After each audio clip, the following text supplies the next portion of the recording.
Salut, c'est Ghislain. Salut, c'est Kevin. Bienvenue sur la ligne à 3 points. On voulait commencer cette émission par vous souhaiter une très bonne année 2020. Et bien sûr avec les vœux, les meilleurs vœux, la santé et tout ce qui va avec. Mais on s'est mis aujourd'hui devant la médiathèque Jacques Chirac. Alors pourquoi ? Parce qu'on s'est dit qu'on voulait être un peu plus studieux avec Kevin. Oui, sauf qu'on n'avait pas anticipé qu'on était dimanche et qu'elle était fermée. Voilà, c'est dommage, on ne pourra pas travailler notre sport cérébral. Bon, en attendant, on vous laisse avec un nouvel épisode de la ligne à 3 points. C'est parti pour le sommaire. Pour cette première de l'année 2020, nous sommes partis assister à du hockey sur glace. Et puisque Ghislain avait trop froid à la patinoire, il est passé du patin à glace au patin à roulettes pour voir cette fois-ci du roller hockey. Il a dû enfiler une protection pour pouvoir filmer au bord du terrain. Et il a fini par couvrir le plus haut niveau de basket du département, de la nationale féminine à Sainte-Savine. Démarrons 2020 avec le sport préféré de Christian Clavier, ou plutôt devrais-je dire de Jacouille. Je veux évidemment parler du...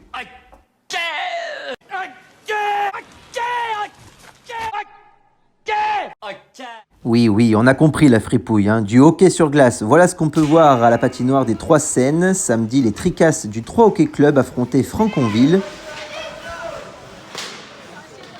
Mais attendez, il y a main là, on le voit clairement en repassant l'image. Monsieur l'arbitre, expliquez-nous. Le joueur, il a touché le palais de la main. Déjà, je ne l'ai pas vu, et deuxièmement, il peut la toucher. À partir du moment qu'il ne ferme pas sa main, le jeu il peut continuer. Par contre, s'il fait une passe avec la main, là on siffle. Ah, ok. Ah d'accord, merci pour cette précision. Allez, on y retourne. Après 2 matchs reportés, c'était seulement le 2e match à domicile de la saison des Tricasses, avec comme bilan 2019 une simple victoire contre Mantes-la-Jolie. Il fallait donc que les Troyens, avant-dernier du championnat, fassent un résultat face aux Franciliens 3e. Juste avant, nous avons demandé quels sont les vœux pour 2020 à l'entraîneur et au capitaine du 3 Hockey Club. Pour l'équipe, c'est de continuer à travailler fort, travailler ensemble, rester soudés, puis essayer de maintenir l'équipe dans le premier niveau. On est en D4 Ligue 1, c'est la plus haute ligue de D4. Ok, donc un objectif de monter, pas forcément, mais de gagner le championnat, oui. Bon, c'est pas pareil, il va falloir se mettre d'accord sur vos souhaits, messieurs. En attendant, ce sont les Requins qui vont inscrire les 2 premiers buts avant que les Tricasses égalisent à la fin du premier tiers-temps.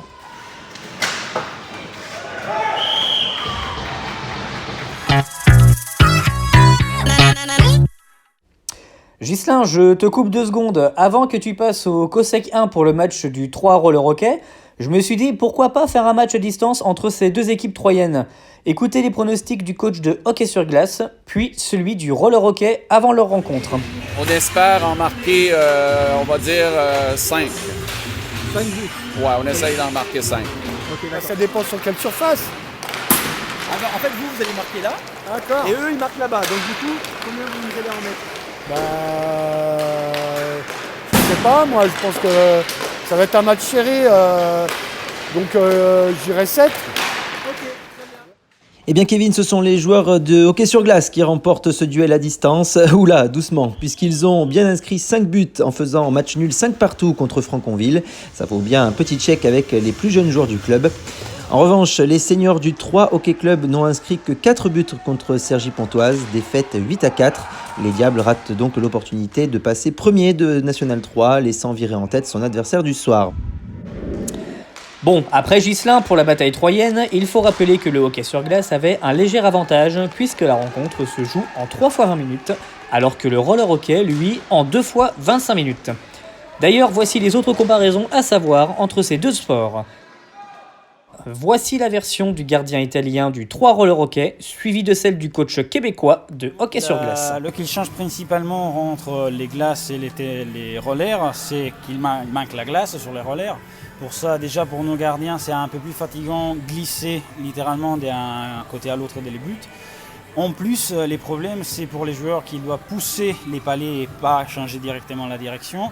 Mais par les restes, sauf les faits qu'il manque un joueur, c'est-à-dire que c'est 4 contre 4 et pas 5 contre 5, et que les terrains c'est un peu plus petit, c'est plus ou moins les mêmes jeux. Les buts sont un peu plus petits. La taille du terrain n'est pas la même. Eux, ils jouent sur une surface qui doit faire 20 par 40. Nous, on joue sur une 56 par 26 ou 28. Après ça, les règles du jeu ne sont pas les mêmes. Nous, on a des hors-jeux. Eux, ils n'ont pas vraiment de hors-jeu. Quand on regarde le jeu, ça se ressemble, mais quand on le joue, c'est pas la même chose. Pour terminer, je voudrais juste conclure que dans ces sports, on peut comme au Monopoly passer par la case prison si on fait des fautes. On a d'ailleurs rencontré un des détenus du match, mais il y en a qui sont plus efficaces que les prisonniers de Prison Break pour s'évader.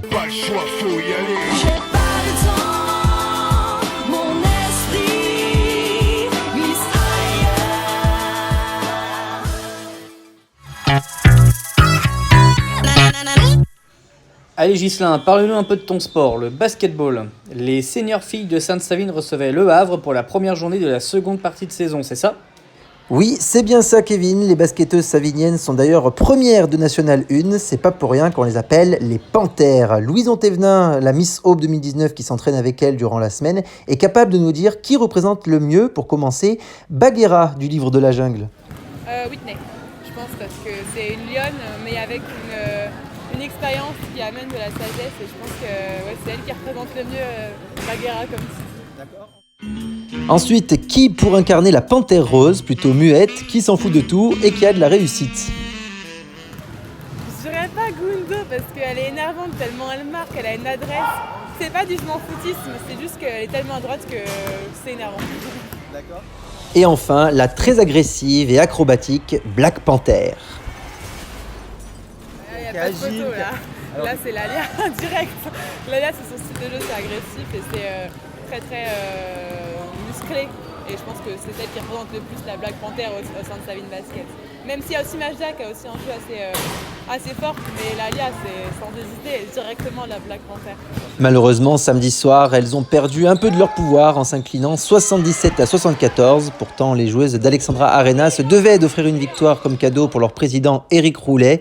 Un échec que regrette Majda Gariani, la numéro 14 des Panthères. C'est sûr, on lui fait pas un beau cadeau ce soir. Après, on va pas se mentir, on a une équipe qui est vraiment humble. On n'a jamais sous-estimé l'adversaire, on a toujours respecté tous les adversaires. Que ce soit de la glacerie qui est juste derrière nous à la dernière équipe, on est vraiment respectueuse. On sait très bien que toutes les équipes sont au niveau aujourd'hui. Maintenant qu'on débute mal, c'est vrai que c'est pas une bonne chose. Peut-être que vous avez raison, peut-être que c'est peut-être la défaite qu'il fallait dès le départ en espérant que derrière on retrouve la victoire, en tout cas le chemin de la victoire pour le reste de la saison. Voilà, c'est la fin de cette première ligne à 3 points de l'année 2020. Encore une fois, on vous souhaite une bonne année. Merci à tous pour votre fidélité en 2019. Et pensez à vous abonner, à partager la vidéo. Et je vous dis à la prochaine.